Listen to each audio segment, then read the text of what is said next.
Entonces hoy les traigo la guía práctica clínica para la atención de pacientes en cuidado paliativo del Hospital Universitario San Vicente Fundación. La idea pues es presentarle, hacer una discusión sobre la misma. Esta guía pues fue publicada en el 2018, está en Rondanet y quisiera antes de iniciar la reunión agradecerle al grupo de cuidado paliativo por la ayuda que me dieron en la discusión de la guía, en la asesoría y pues también por estar conectados acá para poder tener la discusión. Entonces, ¿esta guía a quién va dirigida? Esta guía va dirigida a pacientes mayores de 18 años que tengan dos condiciones. Una de las condiciones puede ser que tenga una enfermedad incurable en etapas avanzadas y que requiera alivio de los síntomas o acompañamiento del proceso de final de vida.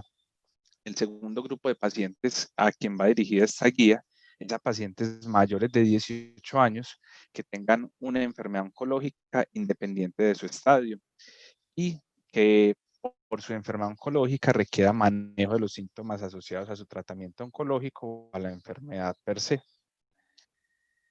El alcance entonces que propone la guía es tanto es útil para los servicios de urgencias, para los servicios de hospitalización y para los servicios de consulta externa del Hospital Universitario San Vicente Fundación. Para poder empezar a hablar pues, de una guía de cuidados paliativos es necesario definir entonces enfermedad terminal. Esta es la definición que propone la OMS y ellos proponen que enfermedad terminal es aquella enfermedad que no tiene un tratamiento específico curativo o que tenga el tratamiento la capacidad de retrasar la evolución y que por ello conlleva a la muerte en un tiempo variable que normalmente, pero no es estricto, la mayoría de veces es menos de 6 meses. Esta es la definición que propuso pues, la OMS para enfermedad terminal y da unas características entonces de enfermedad terminal. Dicen que se caracteriza por ser una enfermedad progresiva, donde los síntomas son muy intensos, multifactoriales y cambiantes, y aparte de eso, lleva un gran sufrimiento físico y psicológico, tanto del paciente como de la familia. Los cuidados paliativos, entonces, nacen en respuesta a estas necesidades del ser humano y la OMS entonces también define los cuidados paliativos y la guía después adopta esta definición y lo definen como el cuidado activo y total de las enfermedades que no tienen respuesta a un tratamiento curativo con el objetivo de conseguir la mejor calidad de vida posible, ese es su objetivo principal, controlando los síntomas físicos, que son muy importantes para los cuidados paliativos, pero también síntomas psicológicos, necesidades espirituales y sociales de los pacientes. Entonces, como vemos, los cuidados paliativos no se limitan únicamente al manejo de los síntomas, sino a otras necesidades del ámbito del ser humano cuando está en una enfermedad terminal.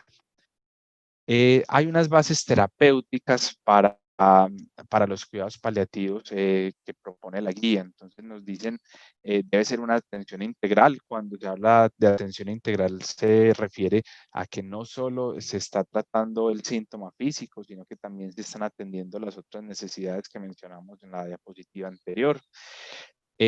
Siempre se ve al enfermo y a la familia como un conjunto. En los cuidados paliativos se le da mucha importancia a la familia o al ambiente cuidador del paciente, porque se ha visto que en la medida que la familia esté tranquila y que tenga una parte activa del cuidado de estos pacientes, mejorarán la condición del paciente. Promover la autonomía y dignidad del enfermo, entonces ellos pues los cuidados paliativos siempre están dirigidos a que el enfermo sea capaz, en la medida de lo posible, de tomar las decisiones de acuerdo a su tratamiento. También tiene otro principio, es la concepción activa del tratamiento. Este principio se basa en que debemos dejar el que ya no hay nada para hacer. Siempre hay algo para hacer desde el punto de vista de cuidados paliativos, como mejorar los síntomas, acompañar, ayudar en la parte psicológica, etcétera. Y aparte de eso, generar un ambiente de respeto, confort, soporte y comunicación constante entre el médico, la familia y el paciente. ¿Qué resultados se esperan entonces cuando se realiza cuidados paliativos? El primero, obviamente, la mejoría aceptable de los síntomas. Esto, pues, es un objetivo que es muy importante, pero no solo es este objetivo, sino que también se tiene un objetivo y es que el paciente y la familia queden con herramientas farmacológicas y no farmacológicas para el manejo de los síntomas asociados a la enfermedad en estadio avanzado. Y así, al involucrar a la familia con estas herramientas, aprendiendo a usar los medicamentos subcutáneos, aprendiendo a usar medidas no farmacológicas, pues mejorará el confort del paciente cuando está en la casa.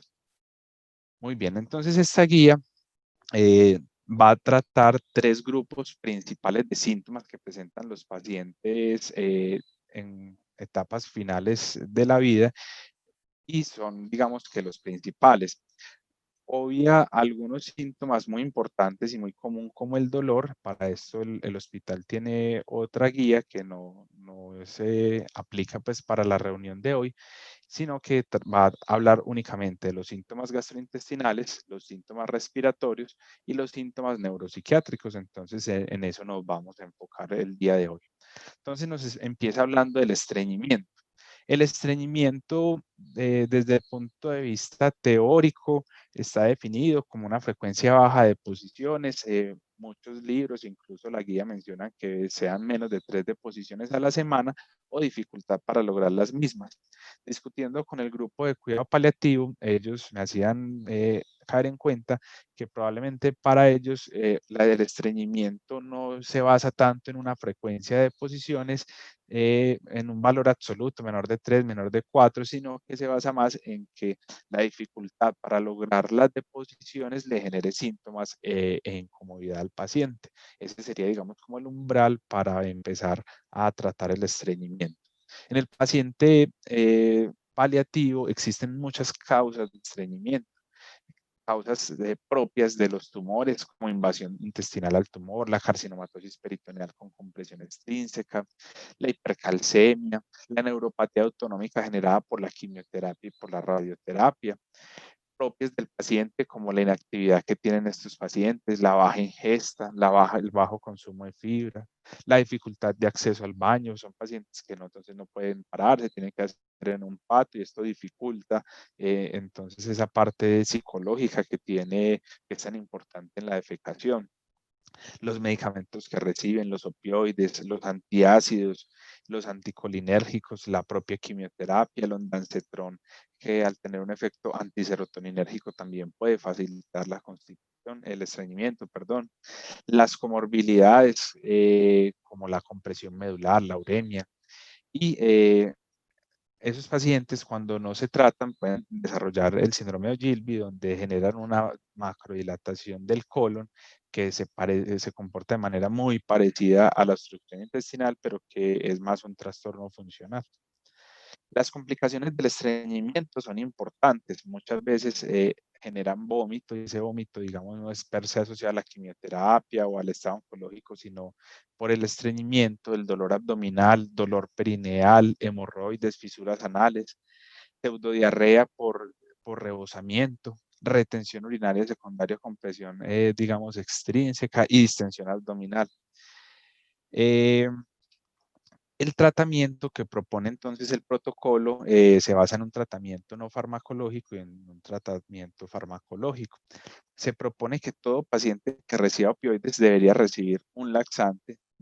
Lo ponen pues como un principio. Ahorita de pronto el grupo de cuidado paliativo nos ampliará un poco más sobre esto. Y aparte de eso, unas medidas no farmacológicas, como tratar de que el paciente tenga un ambiente adecuado. Estos pacientes a veces reciben visitas todo el día y pues, no tienen así tengan el deseo, no tienen la oportunidad de ir al baño. Eh, Lograr en lo posible movilizarlo, no hacer la deposición en un pato, sino en una silla sanitario, tener una dieta con un alto consumo de fibra. Todas estas medidas pues, son importantes, las medidas no farmacológicas. En cuanto a las medidas farmacológicas, entonces la guía propone que se pueden usar los surfactantes, que son, digamos, ablandadores de heces. Sin embargo, en nuestro medio están poco disponibles y propiamente en el hospital están poco disponibles. Propone el docusato de sodio 100 miligramos 1 o 2 veces al día. Y ya, digamos, en otras medidas farmacológicas que probablemente tenemos más disponibles están los estimulantes, principalmente el bisacodilo, que muchas veces es la primera línea, pero hay que tener en cuenta que el bisacodilo puede generar cólico y dolor abdominal por el estímulo sobre eh, digamos, la motilidad gastrointestinal y esto es un efecto adverso a tener en cuenta. Aparte de eso, entonces están los laxantes osmóticos como la lactulosa, el manitol, donde se proponen dosis de 10 a 90 mililitros día para lactulosa y manitol 100 a 300 mililitros día, pero tener en cuenta que estos laxantes osmóticos como efecto adverso generan distensión y flatulencias, entonces digamos que no son la primera línea del manejo. Y el polietilenglicol, cuando el paciente no tiene, digamos, un fecaloma, la dosis que se propone es de 250 mililitros para ir titulando hasta 1 litro al día para que el paciente logre deposición. Es muy importante que estos medicamentos deben usar basados en la posible causa de lo que está llevando al estreñimiento, no usarlos, digamos, de manera sistemática, excepto en el uso de opioides, de acuerdo a lo que propone la guía. Estos medicamentos normalmente se demoran en obtener respuesta 72 horas, motivo por el cual en los primeros 3 días no hay que afanarse a adicionar un segundo, un tercer laxante, porque la respuesta, digamos, es a 72 horas. Si a las 72 horas no hay respuesta a entonces se propone colocar un supositorio de glicerina o hacer un microenema, ya sea con solución salina o con lo que se conoce pues como jabonoso o el fosfato de sodio que tenemos pues disponible para las preparaciones de las colonoscopias.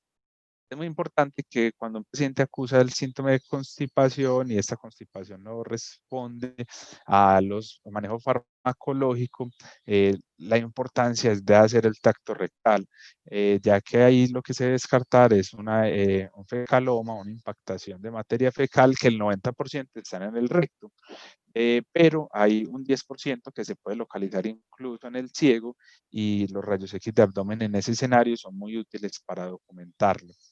El fecaloma es importante porque el fecaloma en general no responde a los laxantes, se podría usar enemas de altos volúmenes o polietilenglicol o laxantes osmóticos a altas dosis como las sales de magnesio 250 mililitros día. Sin embargo, en la experiencia de los profes de cuidado paliativo, ellos me mencionaban que, digamos, la piedra angular del tratamiento del fecaloma es la extracción manual, porque en su experiencia han visto que estos fecalomas son muy sólidos, ya están pues muy bien formados y por lo tanto no responden a los laxantes. Entonces se debe pues proponer la extracción manual la mayoría de veces. Este procedimiento, la guía plantea que debe ser bajo sedación. Sin embargo, en su experiencia también comentaban que probablemente no requiera, digamos, una sedación, sino que de pronto reforzar analgesia y que ellos lo practican pues normalmente este procedimiento de extracción manual en una sala sin necesidad pues, de mayor cantidad de insumos. Entonces es una complicación importante a tener en cuenta. Siguiente síntoma que plantea la guía es la anorexia. La anorexia en el paciente con enfermedad terminal es muy frecuente. En el paciente oncológico, la carga tumoral perfectamente explica este síntoma, todas las interleuquinas y citoquinas que produce el tumor que llevan a que se pierda el apetito, pero también hay otras causas distintas a la carga tumoral, como el paciente que está vomitando, el paciente que tiene saciedad precoz porque tiene una lesión obstructiva, el paciente que tiene disfunción autonómica por la quimioterapia, el paciente que tiene estreñimiento, pues tampoco va a tener deseos de comer, paciente con dolor y el paciente con hipercalcemia. Para entonces, cuando uno tiene un paciente con pérdida del apetito en un cuidado paliativo, debería buscar todas estas etiologías y tratar de resolver estos problemas antes, digamos, de iniciar un tratamiento farmacológico dirigido. Sin embargo, pues muchas veces es simplemente la carga tumoral o el estado final de enfermedad y por lo tanto, dentro de las medidas no farmacológicas está explicar a la familia que el paciente, digamos, está en un estadio terminal, que comer probablemente no vaya a ser su mayor prioridad y la cosa más importante que va a realizar y que por lo tanto no hay que, la familia no debe exigirle al paciente que consideran ellos para comer que sea bueno, sino que se debe favorecer los gustos alimentarios del paciente, permitirle comer pues lo que él le gusta, fraccionar los alimentos, sobre todo en los pacientes que tienen náuseas o vómito, y una de las recomendaciones que se da es que el dormitorio del paciente quede lejos de la cocina porque los olores de la comida pueden generar más hiporexia.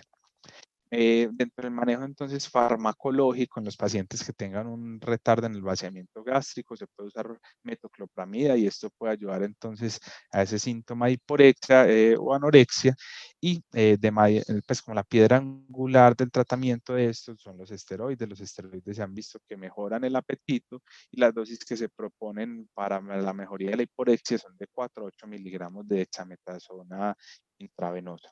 También están muy estudiados los progestágenos, incluso en la guía de referencia en un metaanálisis con el uso de progestágenos, acetato de megestrol de 160 a 800 miligramos al día. Sin embargo, este es bastante costoso, cuesta alrededor de 200.000 pesos al mes el tratamiento y no se tiene mucha disponibilidad del mismo, motivo por el cual los esteroides son una parte importante del tratamiento de la anorexia. Muy bien. Las náuseas y el vómito también son un síntoma muy frecuente. Al igual que la hiporexia se explica por muchas cosas, la misma disfunción autonómica de la quimioterapia, el estreñimiento, el dolor, la hipercalcemia. Y desde el punto de vista de las náuseas inducidas por quimioterapia, esta se ha clasificado en temprana y en tardío, y es importante tener en cuenta esta clasificación. El vómito inducido por quimioterapia temprana es aquel que se da en las primeras 12 a 24 horas y el mecanismo fisiopatológico es un estímulo en la zona de gatillo, mientras que el tardío es aquel que se presenta entre 24 horas y 10 días y el mecanismo fisiopatológico es algo de estimulación química sobre la zona de gatillo, pero también el compromiso, digamos, inflamatorio de la mucosa gastrointestinal y el compromiso sobre la función autonómica de la mucosa gastrointestinal. Entonces, son mecanismos fisiopatológicos distintos. Las quimioterapias que más se han asociado a vómitos son las que llevan ciclofosfamida, las que llevan cisplatino o que llevan dacarbazina. Al interrogatorio es muy importante estas pistas para tratar de saber cuál es la causa del vómito. Cuando el vómito empeora con la ingesta de alimentos, probablemente el problema sea vaciamiento gástrico. Cuando el vómito empeora con la vista o el olor de los alimentos, probablemente el mecanismo sea irritación química. Cuando el vómito se asocia a cólicos y cambios en el hábito intestinal, se debe pensar en obstrucción intestinal. Cuando el vómito es en la madrugada y se asocia a cefalea, se debe pensar en un síndrome de hipertensión endocraniana en los pacientes que tienen lesiones ocupantes del sistema nervioso central. Cuando el vómito empeora con los movimientos, se debe considerar que sea un componente vestibular y a veces el vómito se desencadena es por ansiedad previo a la quimioterapia o por el pensamiento que le evoca unos vómitos previos en un paciente que ya recibió quimioterapia y ahí el componente pues es supratentorial.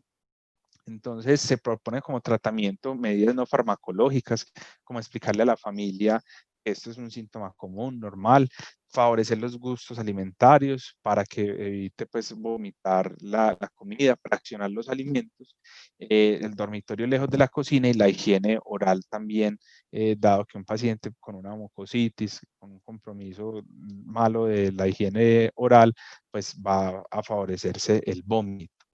Dentro del manejo farmacológico, entonces, la primera línea están los proquinéticos. La guía propone que se podrían usar dosis tan altas como 80 miligramos día de metoclopramida, ya que la metoclopramida a dosis bajas normalmente tiene un efecto antidopaminérgico, pero a dosis altas un efecto antiserotoninérgico, motivo por el cual, digamos, se podría potenciar el efecto antiemético. Los esteroides, 8 a 20 miligramos día, los profes le dan muy buena utilidad pues, a los esteroides para el manejo del vómito en los pacientes oncológicos, los antidopaminérgicos como el haloperidol y el ondansetron también es otra buena opción que propone la guía. La guía nos propone también el uso de inhibidores de bomba de protones, el uso de antihistamínicos y el uso de benzodiazepinas, el uso de inhibidores de bomba de protones en pacientes que tengan reflujo y que esta sea la causa del vómito, el uso de antihistamínicos en los pacientes que tengan un componente vestibular y el uso de benzodiazepinas en los que tengan síntomas anticipatorios que se sospeche un componente supratentorial. Sin embargo, eh, digamos que ellos hacen una crítica constructiva a estas tres propuestas terapéuticas, dado que estos medicamentos per se no son antieméticos, sino que manejan otros síntomas y por lo tanto, pues no deberían estar considerados dentro del arsenal terapéutico del manejo del mito. y proponen que pues, ya se están usando otras medidas farmacológicas como el aprepitan, que es un antagonista selectivo de los receptores de la sustancia P, la neurocinina 1, que está a nivel del sistema nervioso central y por lo tanto es un muy buen antiemético que se viene usando en los pacientes oncológicos, principalmente cuando reciben quimioterapias altamente metizantes. Normalmente son prescritos por oncología con el esquema de quimioterapia, pero lo debemos conocer porque es una medida farmacológica que luego, cuando después de la quimioterapia, nos puede servir. Y pues también los prokinéticos distintos que se vienen usando, como la lisaprida, la mosaprida y la domperidona, hacen parte del arsenal terapéutico del paciente con vómito. Y estos dos grupos de medicamentos no están contemplados en la guía. La diarrea es un síntoma que es menos frecuente en el paciente con cuidado paliativo. Se define como el aumento de la frecuencia o el cambio en la consistencia de las heces respecto al hábito intestinal normal. Y es importante que al enfrentarnos a un paciente con diarrea, lo primero será descartar que no sea infecciosa. La quimioterapia puede generar diarrea per se y normalmente se presenta entre el día 2 y el día 14 después de la quimioterapia. Y la radioterapia también cuando se genera enteritis o colitis asociada pues, a la radioterapia. Las medidas no farmacológicas del manejo de la diarrea está evitar los alimentos grasos, evitar los alimentos dulces, ya que estos carbohidratos simples pueden favorecer la mala absorción, evitar los lácteos y el aumento de líquidos durante los episodios de diarrea. El manejo de la diarrea no infecciosa, entonces está con loperamida, se propone una dosis inicial de 4 miligramos y luego 2 miligramos titulados hasta 14 miligramos día, separados en dosis cada 6 a 8 horas. Y la radioterapia, la diarrea inducida por radioterapia se beneficia mucho de colestiramina, un quelante de las sales biliares, ya que la radioterapia hace que estas sales biliares no se puedan absorber y por lo tanto se favorezca la diarrea. Entonces, al quelar las sales biliares se favorece entonces el tratamiento de la diarrea. Se propone una dosis de 9 gramos cada 8 horas y la dexametasona de 4 a 7 miligramos día para la diarrea inducida por radioterapia, dado que esta diarrea normalmente tiene un gran componente inflamatorio. Muy bien. La obstrucción intestinal maligna es otro de los síntomas a tratar o de los síndromes más, podríamos decir, un síndrome donde hay un principio que en el paciente con obstrucción intestinal maligna, la mayoría no son candidatos a manejo quirúrgico, a diferencia de lo que pasa con la obstrucción intestinal no maligna. Esto debido a que muchos de estos pacientes ya están en etapas avanzadas, a que llevarlos a una cirugía derivativa probablemente no mejore su pronóstico y por lo tanto la mayoría son de manejos médicos. Estas son las principales causas dependiendo de la localización de donde se genere la obstrucción. Si es alta, normalmente es una obstrucción del tracto de salida gástrico o el páncreas con compresión extrínseca sobre el duodeno. En el intestino delgado, las bridas por cirugías previas, las hernias y la infiltración tumoral. En el colon normalmente son masas endoluminales o compresiones extrínsecas del ovario o carcinomatosis peritoneal. Dentro del tratamiento, entonces está un tratamiento intervencionista en el paciente, digamos, principalmente de las obstrucciones altas.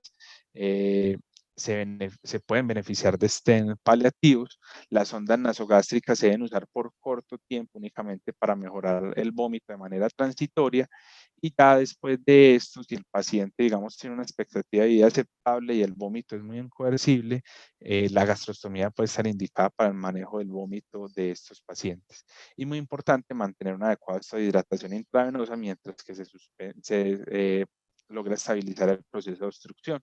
El manejo farmacológico, entonces, el analgésico de elección es la iosina, el cual se puede usar a dosis de 20 miligramos cada 6 horas. Se propone la iosina porque aparte de ser un antiespasmódico, puede disminuir las secreciones gastrointestinales por su efecto anticolinérgico y por lo tanto mejorar la sintomatología del vómito y de distensión abdominal.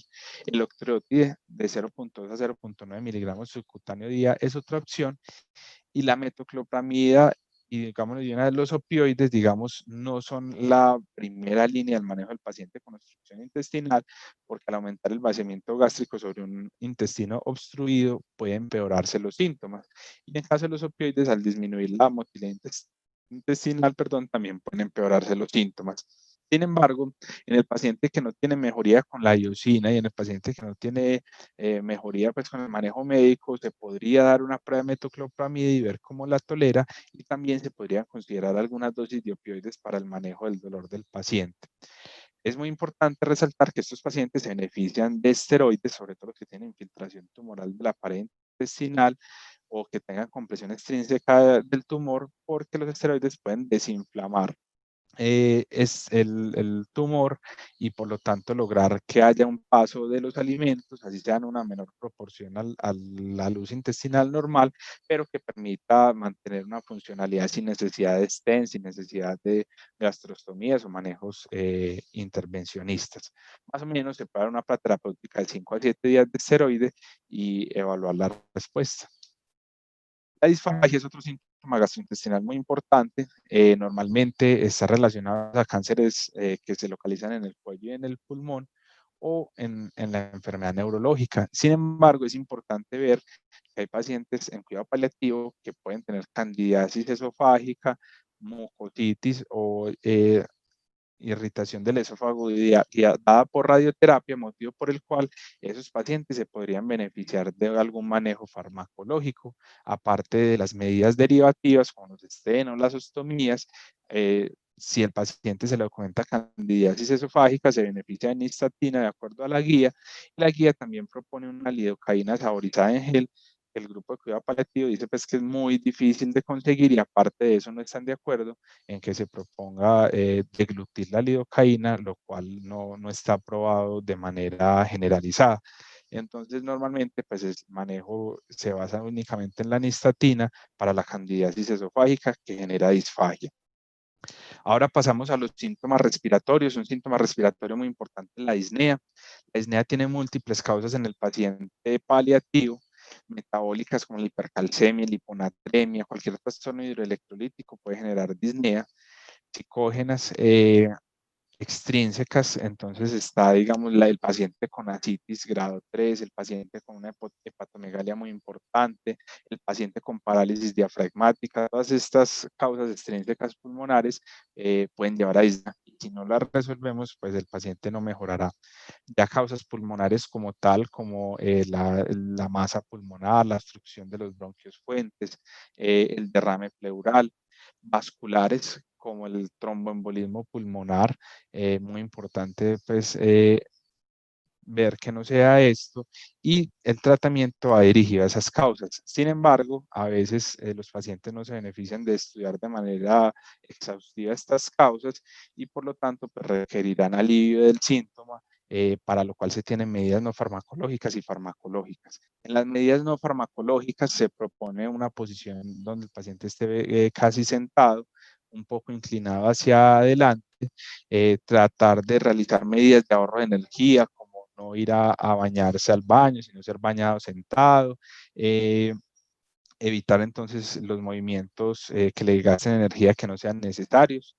La rehabilitación dirigida entonces a eso también, a las medidas de ahorro de energía, y se propone el uso del ventilador sobre la cara. Esto tiene evidencia científica y tiene un mecanismo fisiopatológico, y es que el ventilador, esa entrada pues, de aire genera como un estímulo del centro respiratorio, lo que puede mejorar el patrón respiratorio y la disnea del paciente. El acompañamiento por parte de la familia es muy importante, y se ha visto también que tiene evidencia en paliar la disnea. Y obviamente, si se encuentra una causa reversible, como una obstrucción de la vía aérea, un síndrome de vena cava superior, un derrame pleural masivo, si estas tres condiciones que son potencialmente reversibles, por lo menos de manera transitoria, se resuelven, el paciente va a tener más mejoría. Desde el punto de manejo farmacológico, el oxígeno. Es muy importante que en el paciente paliativo no se persiga una meta de saturación, sino que el aporte de oxígeno es el necesario para aliviar el síntoma. Esos pacientes a veces quedan con saturaciones bajas, pero si hay alivio del síntoma, esto será suficiente. Los opioides son la primera línea para el manejo de la disnea, y ahí está la dosis que se nos propone de morfina intravenosa, y las benzodiazepinas también la propone la guía, pero el grupo de cuidado paliativo considera que es una medida pues, ya muy avanzada para los pacientes que van a entrar en un protocolo de sedación. Los esteroides, el grupo de cuidado paliativo lo usa de manera frecuente y propone como una de gran utilidad a dosis de 4 a 12 miligramos día por 7 días. Y la guía también nos propone santinas, las cuales ya cada vez pierden más evidencia, motivo por el cual están en rojo y se podría considerar retirar pues, de la guía. Los broncodilatadores, principalmente los anticolinérgicos, la guía los plantea para los pacientes que tienen un componente broncoobstructivo o que tengan muchas secreciones respiratorias, donde los anticolinérgicos van a ayudar a secar un poco esta secreción. La tos es un reflejo entonces con una expulsión súbita, involuntaria y violenta de grandes cantidades de aire de los pulmones. Normalmente es más común en los tumores que van hacia el centro, en los mediastinales o en los bronquios fuentes, porque en esas zonas hay mayor cantidad de receptores para la tos que van a desencadenar el reflejo. Dentro de las medidas no farmacológicas está que el paciente esté bien hidratado para que las secreciones sean más fáciles de manejar y por lo tanto haya menos tos inducida por secreciones. Y las medidas de tos eficaz en las cuales nos puede ayudar terapia respiratoria. En el manejo farmacológico, la hidrocodeína es el manejo farmacológico de primera línea, se propone una dosis de 10 cc cada 4 a 6 horas. Los opioides también pueden disminuir el reflejo tusígeno y hacen parte del tratamiento de la tos, y los esteroides. El grupo de cuidado paliativo, en general, estos son sus 3 medicamentos con los cual manejan la tos. La guía propone los broncodilatadores. Ya vimos que los broncodilatadores son efectivos en un grupo de pacientes, los que tienen broncoespasmo o tienen muchas secreciones, y la lidocaína al 1% lo propone la guía. Proponen hacer 5 cc de lidocaína al 1% sin epinefrina y nebulizarlo. Sin embargo, el grupo de cuidado paliativo no está tan de acuerdo con esta recomendación. En general dicen que no la usan. Esos pacientes se pueden ver muy sedados por esa lidocaína nebulizada y ellos han visto que tienen una buena respuesta con los medicamentos de primera línea. En cuanto al hipo, es otro síntoma respiratorio donde hay un reflejo por una contracción espasmódica súbita, involuntaria del diafragma, que da lugar a una inspiración rápida con la glotis cerrada. Ese es el mecanismo de la hipo, del hipo. Hay una clasificación para el hipo donde es agudo si dura menos de 48 horas, persistente si dura más de 48 horas e intratable cuando dura más de 2 meses. Las causas pueden ser tumorales, un tumor en el abdomen que lleva una adecuada contracción del diafragma, del pulmón que lleva una compresión extrínseca del nervio frénico, o tumores del sistema nervioso central que desencadenan el reflejo. Patologías neurodegenerativas como el Parkinson pueden generar hipo, la enfermedad por reflujo gastroesofágico, procesos infecciosos transitorios generan hipo de manera transitoria. Algunos medicamentos como los esteroides o los opioides también se ha visto que como efecto adverso pueden generar hipo. En general, un hipo de menos de 48 horas agudo se debe manejar con medidas no farmacológicas como la apnea forzada, la estimulación faríngea, que lleva estímulo del sistema nervioso parasimpático y por lo tanto a disminuir estos reflejos, la hiperextensión cervical lateral o la compresión del nervio frénico en su trayecto entre la clavícula y el músculo esternocleidomastoideo. Si estas medidas no farmacológicas no funcionan y el hipo persiste por más de 48 horas, se han usado antidopaminérgicos como el haloperidol, la metoclopramida, se han usado anticonvulsivantes como el valproato y también el baclofeno.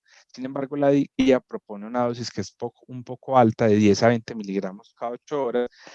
Los profes de cuidado paliativo proponen que se podría usar dosis entre 5 a 10 miligramos cada 12 horas. Normalmente no son necesarias dosis tan altas.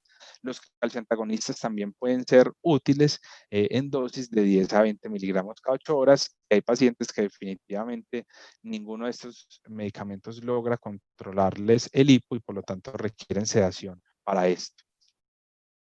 En cuanto a los síntomas neuropsiquiátricos, la guía aborda 3 síntomas neuropsiquiátricos. El delirio, en el cual, digamos, hay unas consideraciones especiales en el paciente paliativo con delirio.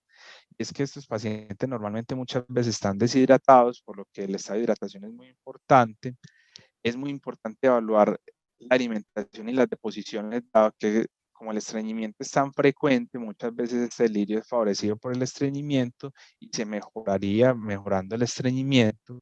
Y pues las medidas de farmacológicas convencionales del delirio, como mantener la piel iluminada, evitar la sobrecarga acústica, y los antipsicóticos son importantes y no cambia mucho con respecto al manejo del delirio convencional en los pacientes no paliativos. En cuanto a la depresión, a veces en los pacientes paliativos es difícil definir si esa depresión es pues como tal un trastorno primario mental o si es secundario a otras causas. Es importante que los síntomas afectivos se pueden ver mal interpretados porque el paciente tiene dolor, tiene un trastorno tiroideo mal controlado. Por la misma radioterapia se ha visto que puede generar síntomas afectivos, el uso de esteroides a dosis altas, ya sean los esquemas de quimioterapia para el manejo de los síntomas, motivo por el cual uno debe estar atento a esas otras condiciones que pueden generar síntomas afectivos y no necesariamente ser una depresión.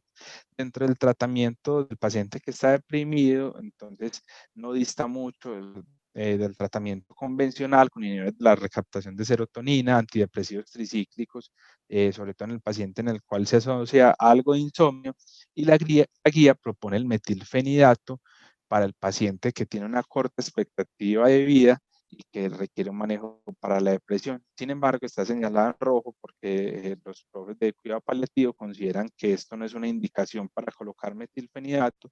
El metilfenidato per se no es un antidepresivo, sino que lo usan para cuando tienen pacientes que por su condición de estado final de vida están muy sedados y, por ejemplo, requieren la visita de un familiar o se requiere la atención de ellos para algo transitorio, se podría usar el metilfenidato para recuperar la atención durante X momento, pero no lo recomiendan para usar como tal como un antidepresivo. Y también comentan que en su experiencia les ha ido muy bien con los antidepresivos duales que no están incluidos en esta guía. En cuanto al insomnio, el insomnio en el paciente paliativo normalmente es multifactorial. Eh, a veces es por dolor, a veces es por medicamentos como los esteroides y a veces es por problemas en la higiene del sueño, motivo por el cual se debe tratar de identificar cuáles son esas causas secundarias que están llevando a que el paciente no duerma, si es la disnea, si es el dolor, si son los medicamentos o si es una mala higiene del sueño y tratar entonces de impactar en esto. Aparte de eso, una estrategia cognitivo-conductual es la que se propone, digamos, para manejar el insomnio de estos pacientes y cuando estas cosas se han resuelto, si el paciente no mejora, la guía propone usar una benzodiazepina, tipo lorazepam o un agente Z, sopiclona, en fin. Sin embargo, los profes de cuidado paliativo también, digamos, no están muy de acuerdo con esta recomendación de usar de primera línea farmacológica estos medicamentos, tanto agentes Z como benzodiazepinas, porque ellos han tenido experiencia con la trazodona, con los antidepresivos tricíclicos que podrían tener un mejor manejo del insomnio que sin necesidad de generar dependencia. Máxime que estos pacientes muchos reciben opioides y la asociación de opioides con benzodiazepinas se ha visto que es altamente, es potencialmente causante de dependencia, por lo que reservan la benzodiazepina ya para cuando el paciente va a tener un protocolo de sedación paliativa. Entonces, estos son los 3 grupos de síntomas que nos trata la guía. Las conclusiones para esta guía, entonces, es que cada vez el clínico no experto en cuidados paliativos debe enfrentarse a estos pacientes. Estamos viendo que muchas veces en el hospital, digamos, hay un alto volumen de interconsultas para ellos. A veces el fin de semana no los tenemos disponibles y por lo tanto es importante que el clínico que no es experto en esto conozca cada vez más del manejo de los síntomas de estos pacientes. Aparte de eso, la estrategia terapéutica la debemos basar en la fisiopatología del síntoma y no ir, digamos, como apagando síntomas sin tener en cuenta la causa que lo está llevando. Y como tercera conclusión, probablemente se hace necesario actualizar la guía del hospital con base en la nueva evidencia disponible que se tiene. Entonces, pues ya tenemos estos 20 minutos para que el grupo de cuidado paliativo, si quiere hacer alguna opinión, alguna recomendación o si alguien en el chat tiene alguna pregunta, el grupo nos ayude entonces a responderla.